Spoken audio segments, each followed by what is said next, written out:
তো জান্নাতে যাওয়ার সহজ একটা উপায় আল্লাহ সুবহানাহু ওয়া তাআলা আমাদেরকে বলে দিয়েছেন।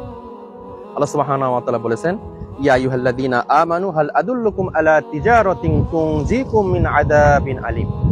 এই ইমানদারগণ, আমি কি তোমাদেরকে এমন একটি ব্যবসার কথা বলে দেব যা তোমাদেরকে জাহান্নামের কঠিন আযাব থেকে রক্ষা করবে? সুবহানাল্লাহ। তা হচ্ছে এই, তুমিনুনা বিল্লাহি ওয়া রাসূলি, তোমরা আল্লাহ ও তার রাসূলের উপর ঈমান আনবে। ওয়া তুজাহিদুনা ফি সাবিলিল্লাহি বিআমওয়ালিকুম ওয়া আনফুসিকুম যালিকুম খায়রুল লাকুম ইন কুনতুম তা'লামুন। তোমাদের মাল এবং জান দিয়ে আল্লাহর রাস্তায় জিহাদ করবে, আর এটাই তোমাদের জন্য উত্তম যদি তোমরা জানতে। আল্লাহ সুবহানাহু ওয়া তাআলা আমাদেরকে জান্নাতে যাওয়ার খুব সহজ একটা পথ বলে দিয়েছেন। সেটি হচ্ছে নিজের মাল এবং জান আল্লাহর রাস্তায় উৎসর্গ করে দেওয়া। আল্লাহর জমিনে আল্লাহর দ্বীনকে বিজয় করার জন্য যদি মালের দরকার হয় সঙ্গে সঙ্গে মাল দিয়ে দিতে হবে, যদি জানের দরকার হয় সঙ্গে সঙ্গে জান দিয়ে দিতে হবে। তবেই আমরা খুব সহজেই জান্নাতে যেতে পারবো ইনশাআল্লাহ।